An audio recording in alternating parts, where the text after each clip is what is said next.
E aí, gente boa, tudo bom com vocês? Vamos falar sobre aquele texto que Jesus disse lá em Mateus, no capítulo 5, a partir do versículo 23, do último centil, né? Ou do último centavo. Será que aquele texto está se referindo a uma segunda chance que Deus está dando para um filho de Deus que recebeu o Espírito Santo, que nasceu de novo, né? Que recebeu os dons espirituais e aí ele perde tudo isso e ele vai ter uma chance de, por exemplo, ser nação no reino de Deus? Vamos ler o texto? Mateus capítulo 5, a partir do versículo 23, diz assim, ó: Se, pois, ao trazeres ao altar a tua oferta,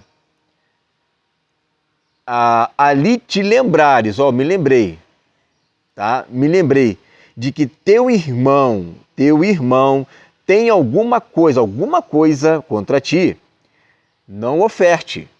Deixa perante o altar a tua oferta, vá primeiro reconciliar com ele, tá? Você vai fazer a reconciliação primeiro antes de ofertar, né?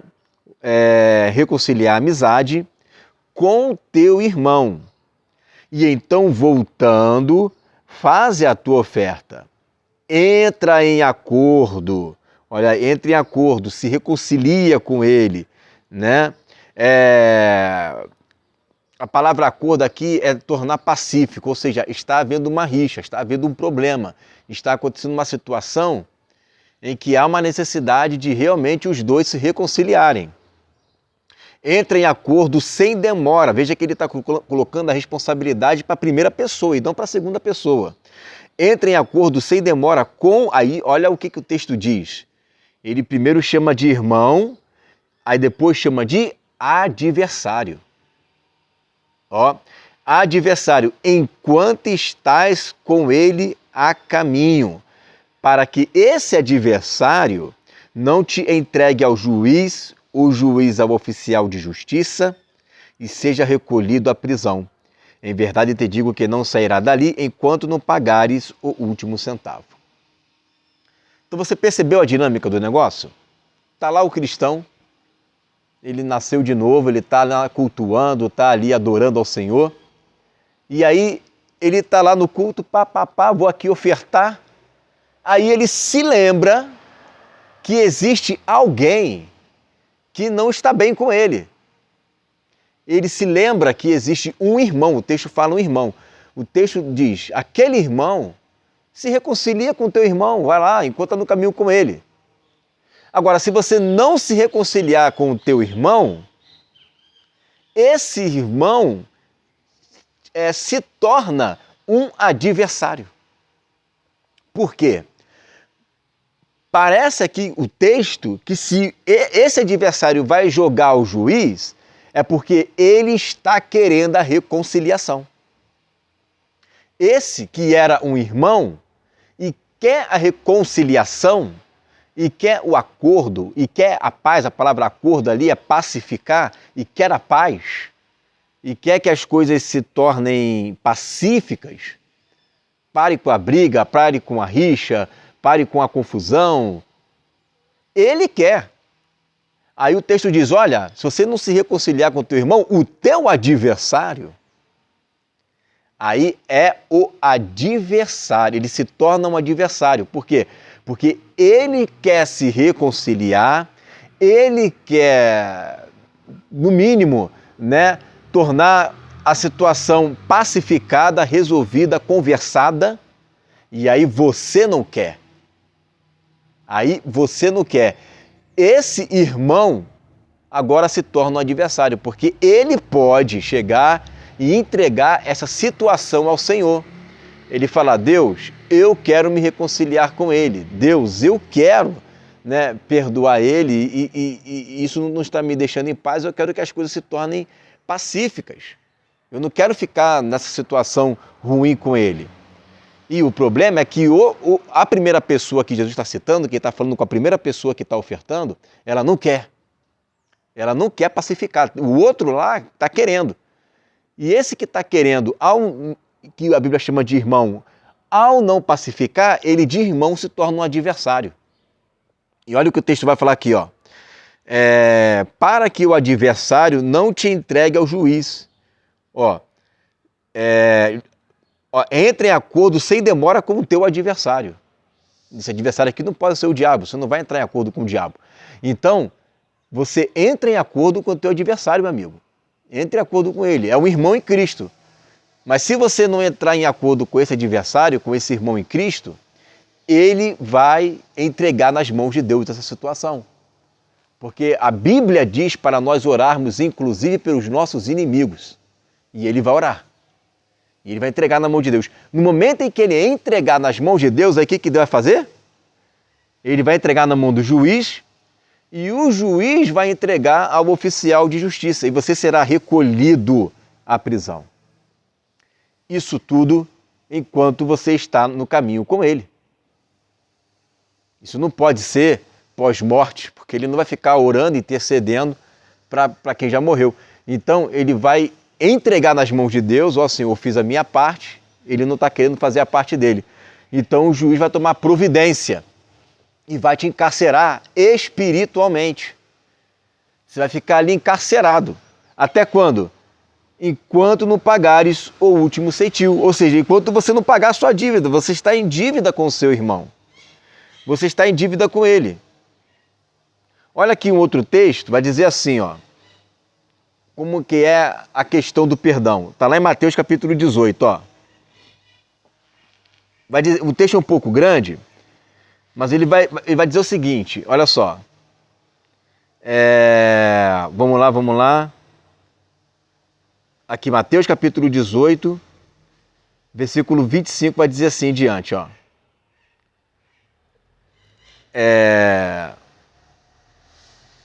Não, vou resumir o texto é muito grande, gente, desculpa, vou resumir, estou lendo aqui, um monte de versículo aqui, né, vai ficar bem grandão o texto, eu vou resumir para vocês. O que acontece é que existe um senhor que estava devendo ao rei, uma quantia enorme, muito grande, né? Aí esse rei vai lá e perdoa esse camarada, perdoa todas as dívidas dele, enorme, impossível de pagar. Esse senhor também tem um funcionário. Esse funcionário devia uma coisinha merreca assim. E ele não perdoou essa dívida dele. Aí olha o que aconteceu. Versículo 32. Então o seu senhor, chamando, lhe disse, servo malvado, perdoei aquela dívida toda porque me suplicastes. Não devias tu igualmente compadecer-te do teu conservo, como também eu me compadeci de ti? Né? Ou seja, você me pede perdão, eu te perdoo, e a sua dívida é impagável.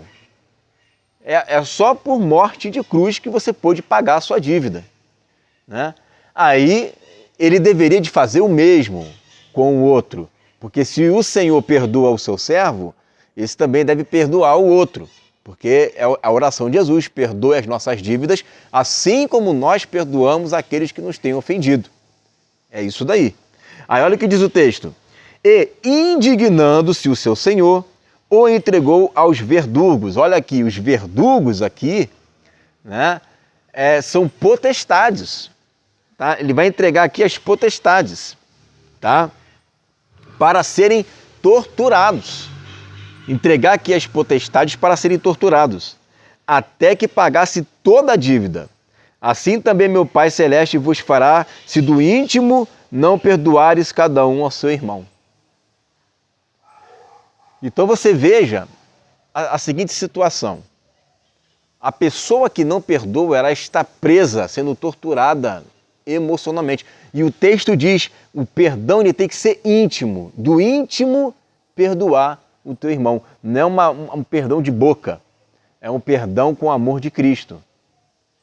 Então, novamente, qual é a situação daquele que não quer perdoar? Você veja que só é entregue, só é encarcerado para ser levado a essa tortura espiritual, mental, psíquico, né, na alma, aquele que nega o perdão.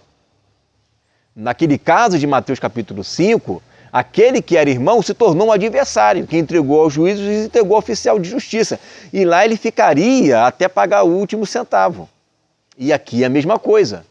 Aqui ele ficaria até que pagasse toda a dívida. Se não pagar a dívida, o que você acha que vai acontecer? O que é pagar a dívida? É perdoar. Pagar a dívida é perdoar. Existe uma dívida. Qual é a dívida? A dívida é o perdão. Eu sou devedor. Paulo fala assim, ó, a ninguém deveis coisa alguma, senão o amor. Então eu tenho um débito com você.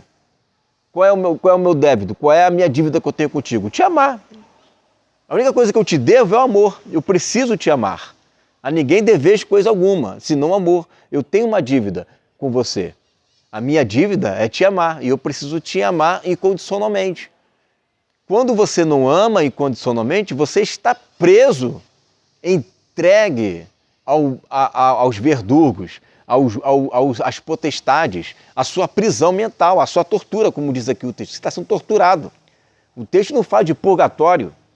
O texto, ele não fala, né, de você ficar ali pagando até você sofrer e depois sair.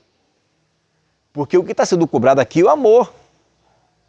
E se você não ama, se você não perdoa, se você não reconcilia, você está demonstrando que você não tem amor. E o apóstolo João é bem claro, aquele, né, que tem a Deus, esse ama. A marca do cristão é o amor. Então, quando você dá lugar à raiva, né, quando você dá lugar a não querer perdoar, quando você fica dando vazão, né, às coisas da carne, você não está deixando a parte principal da vida do cristão, que é a marca do amor. E aí você vai me dizer, então, mas aí é muito fácil, eu não amo e me torno nação. Negativo. Olha o que diz o texto. Eu vou aqui abrir para você. Olha que texto interessantíssimo. De Hebreus capítulo 12, versículo 14 em diante. Olha só, Hebreus capítulo 12, versículo 14 em diante. Segui a paz com todos e a santificação, sem a qual a paz, segue a paz, pacifica, reconcilia, segue a paz. Segui a paz com todos, tá? A santificação, sem a qual ninguém verá Deus. Uma palavra firme, certa, concreta. Se você não tiver paz, lembre-se que você está procurando a paz. Você pode, de repente, procurar aquele adversário e procurou a paz com o outro, só que ele não quis. Aí ele foi e entregou ao juiz. Quando os dois querem a paz, amém. Quando um só quer e o outro não quer, o que não quer, ele vai se virar com Deus. Olha só, em santificação, sem a qual ninguém verá o Senhor, atentando diligentemente, porque ninguém seja faltoso, separando da graça de Deus. Ninguém seja faltoso. Não falte o quê? A santificação, a paz, a graça. Para quê? Olha o que o texto vai dizer. Para quê? Faltoso, separando-se da graça de Deus. Nem haja alguma raiz de amargura. Não haja nenhuma raiz de amargura. O que nos separa de Deus é a raiz de amargura. O que é que a palavra aqui é pícria? Maldade, fruto amargo, ódio. A pessoa sente ódio, a pessoa ela sente amargura, a pessoa ela está ali se remoendo de raiva por causa de outra pessoa. Não haja. Isso te separa de Deus. Tá? Que brotando, olha aí essa raiz brotou. Que brotando vos perturbe.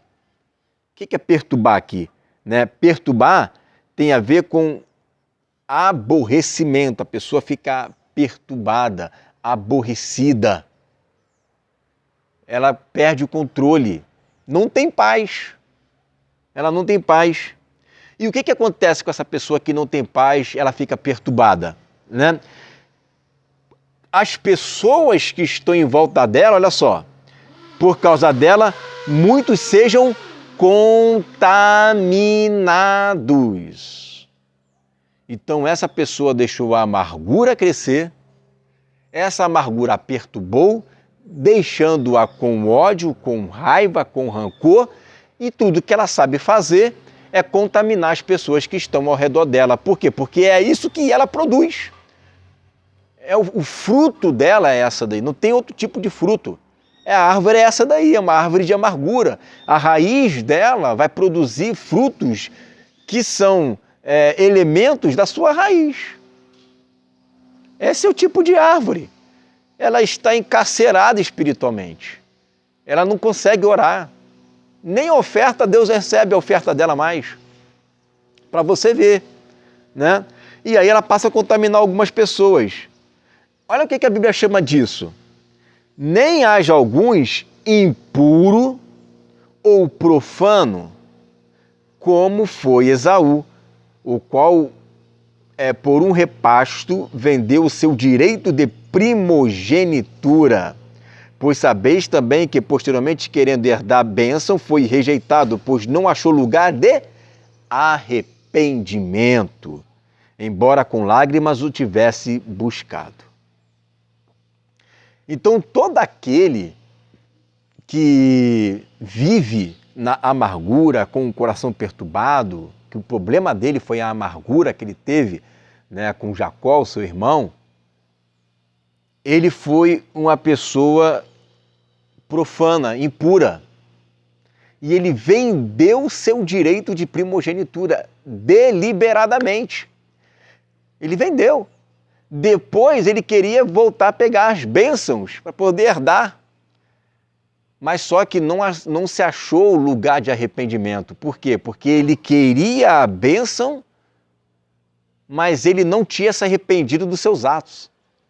A pessoa, ela quer dar o reino, mas ela não se arrepende do que ela fez. Muito pelo contrário, ela continua brotando raiz de amargura, cometendo impureza, profanando o seu templo e contaminando as pessoas. Isso é o quê? É trocar a sua primogenitura por um prato de lentilha.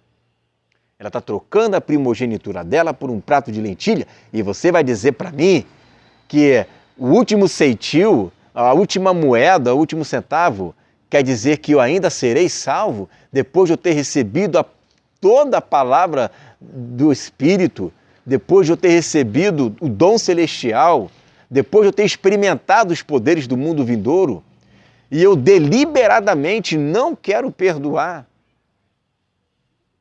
Claro que se eu trocar a minha primogenitura, eu não terei um outro fim, porque eu estou dizendo com os meus lábios, eu não quero perdoar, quero ser nação. Isso é o quê? Eu estou profanando, eu estou pisando na minha herança.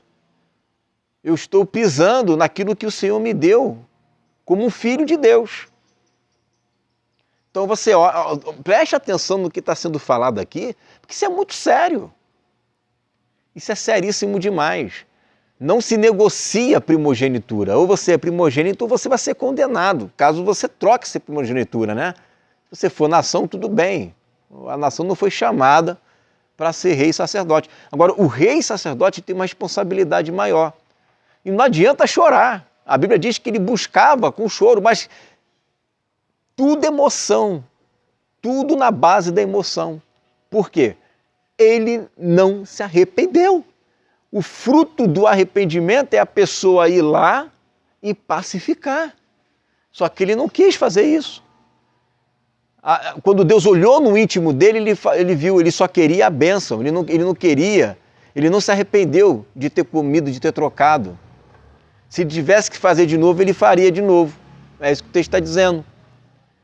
Então não existe possibilidade de alguém trocar a sua primogenitura para ser nação. Isso é você querer profanar a sua herança. É você dizer, Senhor, eu sei que o Senhor me quer como rei e sacerdote, só que eu não vou conseguir ser o que o Senhor deseja para mim, nem vou me esforçar para isso, né? Porque o texto diz, vai lá e reconcilia. O texto diz, vai lá e perdoa. Você vê que a questão do perdão, ela não é apenas chegar lá e perdoar. Ela é uma coisa que está lá no íntimo da pessoa, que o que impede o perdão é a raiz de amargura, é o orgulho, é a presunção, né? Então, tudo isso nos remete a um filho de Deus reprovado. Ele está reprovado. Puxa vida, mas é tão difícil eu perdoar alguém, é tão difícil perdoar alguém que fez o mal contra mim, minha família. Meu irmão, vai orar, vai pedir a Deus, discernimento, porque perdão é uma decisão. Você decide perdoar. E ponto final. Ninguém está dizendo que você tem que ser amiguinho íntimo. Ninguém está dizendo que você tem que voltar lá e começar a fazer carinho na cabeça. O que eu estou dizendo é que você tem que liberar o perdão. Libera o perdão, reconcilia, né? E vai viver a sua vida e vai viver a vida dele. Pelo menos você se livrou disso. Se livrou. Então, não existe negociata para a sua primogenitura. Não tem. Eu sou primogênito, né? E agora eu quero ser nação. Bom, então é só eu não ser semelhante a Jesus. Eu deixo de perdoar um aqui, eu deixo de perdoar o outro ali, eu deixo de fazer uma coisa aqui, eu deixo de fazer outra coisa ali. Ah, o evangelho vira um menu que eu escolho o que eu quero obedecer, o que eu não quero obedecer. Que conversa é essa? Jesus foi bem claro. Se a vossa justiça não exceder a dos escribas e a dos fariseus, de modo nenhum, de modo algum, entrará no reino dos céus, de modo algum. Então a nossa justiça, ela tem que exceder a dos escribas, né, e a dos fariseus. Tem que exceder. Eles já praticavam as coisas, mas o coração deles não praticava. Então eu preciso praticar no estereótipo e principalmente no íntimo. O evangelho, meu irmão, ele é casca grossa, tá? Ele não é uma porta aberta. Não, o evangelho é tapa na cara da onça e puxa a barba de leão. Por isso Jesus falou, tem que se tomar por esforço. É por esforço. Então você imagina que não é simplesmente uma questão de ser salvo, é uma questão de ser rei e sacerdote. Você vai ser rei, você vai ser sacerdote no reino, esposa do Cordeiro. Então, a dimensão que o Senhor quer que nós viemos a alcançar é uma dimensão de glória a qual a igreja aqui na Terra nunca viveu. A igreja nunca presenciou sim com Jesus, mas os seus muitos irmãos nunca viveram a plenitude do Espírito, os 7 candeeiros. Você quer ser as 2 testemunhas? Então você vai ter que praticar esse modo de viver em santidade para acender esse candeeiro. Se é que você quer acender o candeeiro. Uma vida de oração, uma vida de renúncia, uma vida de jejum, uma vida de consagração, uma vida de santificação, com comunhão com os irmãos, ter comunhão com os irmãos. Então você vai procurar fazer isso a partir de ontem. A partir de ontem você vai começar a buscar o Senhor com toda a sua força, com toda a sua alma, com todo o seu entendimento, com todo o teu coração. Você vai começar a amá-lo de verdade. Este é o primeiro mandamento, mais importante de todos. E o segundo mandamento, semelhante ao primeiro, é amar o próximo como a ti mesmo. Toda a lei e os profetas se resumem em amor, não tem como. Amar não é palavra, amar é prática. Isso é amor. Então, se você diz que ama a Deus que você não vê, obrigatoriamente você tem que amar as pessoas a quem você vê. É como o Tiago falou, é impossível você dizer que ama a Deus que você não vê se você não ama os irmãos que você vê. É impossível.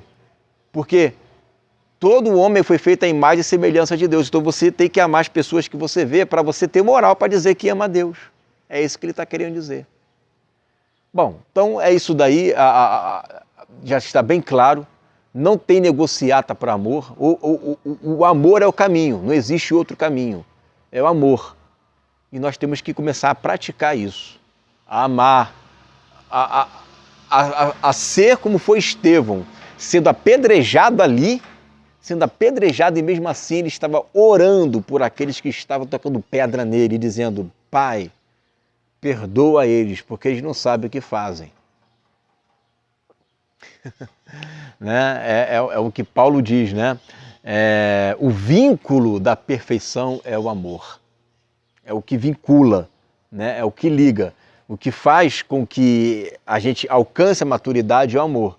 Não tem como, é a cereja do bolo. Então, se você não amar, não tem conversa, meu irmão. Não tem essa história de que eu era rei sacerdote, agora vou ser nação. Não tem essa história.